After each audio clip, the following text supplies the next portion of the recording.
Alkitab setahun hari ke-347, 13 Desember, Mazmur 142. Nyanyian pengajaran Daud ketika ia ada di dalam gua. Suatu doa. Dengan nyaring aku berseru-seru kepada Tuhan, dengan nyaring aku memohon kepada Tuhan. Aku mencurahkan keluhanku ke hadapannya, kesesakanku kuberitahukan ke hadapannya. Ketika semangatku lemah lesu di dalam diriku, Engkau yang mengetahui jalanku, di jalan yang harus kutempuh. Dengan sembunyi mereka memasang jerat terhadap aku. Pandanglah ke kanan dan lihatlah, tidak ada seorang pun yang menghiraukan aku. Tempat pelarian bagiku telah hilang, tidak ada seorang pun yang mencari aku. Aku berseru-seru kepadamu ya Tuhan, kataku, Engkaulah tempat perlindunganku, bagianku di negeri orang-orang hidup. Perhatikanlah teriakku, sebab aku telah menjadi sangat lemah. Lepaskanlah aku daripada orang-orang yang mengejar aku, sebab mereka terlalu kuat bagiku. Keluarkanlah aku dari dalam penjara untuk memuji namamu. Orang-orang benar akan mengelilingi aku apabila Engkau berbuat baik kepadaku. Wahyu 4. Kemudian daripada itu aku melihat sesungguhnya sebuah pintu terbuka di sorga, dan suara yang dahulu yang telah kudengar berkata kepadaku seperti bunyi sangkakala. Katanya, naiklah kemari dan aku akan menunjukkan kepadamu apa yang harus terjadi sesudah ini. Segera aku dikuasai oleh roh, dan lihatlah sebuah tahta berdiri di sorga, dan di tahta itu duduk seorang, dan dia yang duduk di tahta itu nampaknya bagaikan permata yasfis dan permata sardis. Dan suatu pelangi melingkungi tahta itu, gilang gemilang bagaikan zamrud rupanya. Dan sekeliling tahta itu ada 24 tahta, dan di tahta-tahta itu duduk 24 tua-tua yang memakai pakaian putih dan mahkota emas di kepala mereka. Dan dari tahta itu keluar kilat dan bunyi guru yang menderu, dan 7 obor menyala-nyala di hadapan tahta itu. Itulah ketujuh roh Allah. Dan di hadapan tahta itu ada lautan kaca bagaikan kristal di tengah-tengah tahta itu, dan di sekelilingnya ada 4 makhluk penuh dengan mata di sebelah muka dan di sebelah belakang. Adapun makhluk yang pertama sama seperti singa, dan makhluk yang kedua sama seperti anak lembu, dan makhluk yang ketiga mempunyai muka seperti muka manusia, dan makhluk yang keempat sama seperti asar yang sedang terbang. Dan keempat makhluk itu masing-masing bersayap 6 sekelilingnya, dan di sebelah dalamnya penuh dengan mata. Dan dengan tidak berhenti-hentinya mereka berseru siang dan malam, Kudus, kudus, kuduslah Tuhan Allah yang Maha Kuasa, yang sudah ada dan yang ada dan yang akan datang. Dan setiap kali makhluk-makhluk itu mempersembahkan puji-pujian dan hormat dan ucapan syukur kepada Dia yang duduk di atas tahta itu dan yang hidup sampai selama-lamanya. Maka tersungkurlah ke-24 tua-tua itu di hadapan Dia yang duduk di atas tahta itu, dan mereka menyembah Dia yang hidup sampai selama-lamanya. Dan mereka melemparkan mahkotanya di hadapan tahta itu sambil berkata, Ya Tuhan dan Allah kami, Engkau layak menerima puji-pujian dan hormat dan kuasa, sebab Engkau telah menciptakan segala sesuatu, dan oleh karena kehendak-Mu semuanya itu ada dan diciptakan. Perjanjian Lama Ester 6 ayat 8.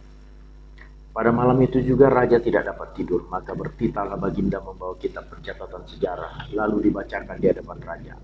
Dan di situ didapati suatu catatan tentang Mordekai yang pernah memberitahukan bahwa Bigtan dan Teres, 2 orang sida raja-raja yang termasuk golongan penjaga pintu, telah berikhtiar membunuh Raja Ahasuerus. Maka bertanyalah raja, kehormatan dan kebesaran apakah yang dianugerahkan kepada Mordekai oleh sebab perkara itu? Jawab para biduanda, raja yang bertugas pada baginda, kepadanya tidak dianugerahkan suatu apapun. Maka bertanyalah raja, siapakah itu yang ada di pelataran? Pada waktu itu Haman baru datang di pelataran luar istana raja untuk memberitahukan kepada baginda bahwa ia hendak menyulahkan Mordekai pada tiang yang sudah didirikannya untuk dia. Lalu jawab para biduanda raja kepada baginda, itulah Haman, ia berdiri di pelataran. Maka titah raja, suruhlah dia masuk. Setelah Haman masuk, bertanyalah raja kepadanya, apakah yang harus dilakukan kepada orang yang raja berkenan menghormatinya? Kata Haman dalam hatinya, kepada siapa lagi raja berkenan menganugerahkan kehormatan lebih dari kepadaku? Oleh karena itu jawab Haman kepada raja, mengenai orang raja berkenan menghormatinya, hendaklah diambil pakaian kerajaan yang biasa dipakai oleh raja sendiri, dan lagi kuda yang dikendarai oleh raja sendiri, dan yang diberi mahkota kerajaan di kepalanya. Dan hendaklah diserahkan pakaian dan kuda itu ke tangan seorang dari antara para pembesar raja, Orang-orang bangsawan lalu hendaklah pakaian itu dikenakan kepada orang yang raja berkenan menghormatinya. Kemudian hendaklah ia diarak dengan mengendarai kuda itu melalui lapangan kota, sedang orang berseru-seru di depannya. Beginilah dilakukan kepada orang yang raja berkenan menghormatinya. Maka titanya raja kepada Haman, segera ambillah pakaian dan kuda itu seperti yang kau katakan itu. Lakukanlah demikian kepada Mordekai orang Yahudi yang duduk di pintu gerbang istana. Sepatah kata pun janganlah kau lalaikan daripada segala yang kau katakan itu. Lalu Haman mengambil pakaian dan kuda itu dan dikenakannya pakaian itu kepada Mordekai.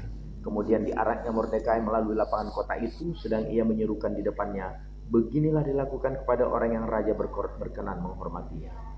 Kemudian kembalilah Mordekai ke pintu gerbang istana raja, tetapi Haman tergesa-gesa pulang ke rumahnya dengan sedih hatinya dan berselubung kepalanya. Dan Haman menceritakan kepada Zeres istrinya dan kepada semua sahabatnya apa yang dialaminya. Maka kata para orang arif bijaksana dan Zeres istrinya kepadanya, jikalau Mordekai yang di depannya engkau sudah mulai jatuh adalah keturunan Yahudi, maka engkau tidak akan sanggup melawan dia, malahan engkau akan jatuh benar-benar di depannya. Selagi mereka itu bercakap-cakap dengan dia, datanglah sida-sida raja lalu mengantarkan Haman dengan segera ke perjamuan yang diadakan oleh Ester. Datanglah raja dengan Haman untuk dijamu oleh Ester, sang ratu. Pada hari yang kedua itu, sementara minum anggur, bertanyalah pula raja kepada Ester, apakah permintaanmu, hai Ratu Ester? Niscaya akan dikabulkan, dan apakah keinginanmu? Sampai setengah kerajaan sekalipun akan dipenuhi. Maka jawab Ester, sang ratu, ya raja, jikalau hamba mendapat kasih raja dan jikalau baik pada pemandangan raja, karuniakanlah kiranya kepada hamba nyawa hamba atas permintaan hamba, dan bangsa hamba atas keinginan hamba. Karena kami, hamba serta bangsa hamba, telah terjual untuk dipunahkan, dibunuh dan dibinasakan. Jikalau seandainya kami dapat dijual sebagai budak laki-laki dan perempuan, niscaya hamba akan berdiam diri. Tetapi malapetaka ini tiada taranya di antara bencana yang menimpa raja. Maka bertanyalah Raja Ahasuerus kepada Ester, sang ratu, siapakah orang itu dan di manakah dia yang hatinya mengandung niat akan berbuat demikian? Lalu jawab Ester, penganiaya dan musuh itu ialah Haman, orang jahat ini. Maka Haman pun sangatlah ketakutan di hadapan raja dan ratu. Lalu bangkitlah raja dengan panas hatinya dan daripada minum anggur dan keluar ke taman istana. Akan tetapi Haman masih tinggal untuk memohon nyawanya kepada Ester sang ratu, karena ia melihat bahwa telah putus niat raja untuk mendatangkan celaka kepadanya. Ketika raja kembali dari taman istana ke dalam ruangan minum anggur, maka Haman berlutut pada katil tempat Ester berbaring. Maka tita raja, masih jugakah ia hendak menggagahi sang ratu di dalam istanaku sendiri? Tatkala tita raja itu keluar dari mulutnya, maka diselubungi oranglah muka Haman, sembah Harbona, salah seorang sida-sida yang di hadapan raja. Lagi pula tiang yang dibuat Haman untuk Mordekai, orang yang menyelamatkan raja, dengan pemberitahuannya itu telah berdiri di dekat rumah Haman, 50 hasta tingginya. Lalu 3 tita raja sulakan dia pada tiang itu. Kemudian Haman disulakan pada tiang yang didirikannya untuk Mordekai. Maka surutlah panas hati raja. Pada hari itu juga Raja Ahasuerus mengaruniakan harta milik Haman seluruh orang Yahudi kepada Ester sang ratu, dan Mordekai masuk menghadap raja. Karena Ester telah memberitahukan apa pertalian Mordekai dengan dia, maka raja mencabut cincin matra yang diambil daripada Haman, lalu diserahkannya kepada Mordekai, dan Mordekai diangkat oleh Ester menjadi kuasa atas harta milik Haman. Kemudian Ester berkata lagi kepada raja sambil sujud pada kakinya dan menangis memohon karunia-Nya, supaya dibatalkan maksud jahat Haman orang Agag itu, serta rancangan yang sudah dibuatnya terhadap orang Yahudi. Maka raja mengulurkan tongkat emas kepada Ester, lalu bangkitlah Ester dan berdiri di hadapan raja, serta sembahnya, jikalau baik pada pemandangan raja dan jikalau hamba mendapat kasih raja, dan hal ini kiranya dipandang benar oleh raja, dan raja berkenan kepada hamba, maka hendaklah dikeluarkan surat tita untuk menarik kembali surat-surat yang berisi rancangan Haman bin Hamedata, orang Agag itu, yang ditulisnya untuk membinasakan orang Yahudi di dalam semua daerah kerajaan. Karena bagaimana hamba dapat melihat malapetaka yang menimpa bangsa hamba, dan bagaimana hamba dapat melihat kebinasaan sanak saudara hamba. Maka jawab Raja Ahasuerus kepada Ester sang ratu, serta kepada Mordekai orang Yahudi itu, harta milik Haman telah kau kukaruniakan kepada Ester, dan Haman sendiri telah disulahkan pada tiang karena ia sudah mengacungkan tangannya kepada orang Yahudi. Tuliskanlah atas nama raja apa yang kamu pandang baik tentang orang Yahudi, dan materaikanlah surat itu dengan cincin materai raja. Karena surat yang dituliskan atas nama raja dan dimateraikan dengan cincin materai raja tidak dapat ditarik kembali. Pada waktu itu juga dipanggillah para panitera raja dalam bulan yang ketiga, yakni bulan Siwan, pada tanggal 23, dan sesuai dengan segala yang diperintahkan Mordekai ditulislah surat kepada orang Yahudi dan kepada para wakil pemerintah, para bupati dan para pembesar daerah dari India sampai ke Ethiopia, 127 daerah, kepada tiap-tiap daerah menurut bahasanya dan juga kepada orang Yahudi menurut tulisan dan bahasanya.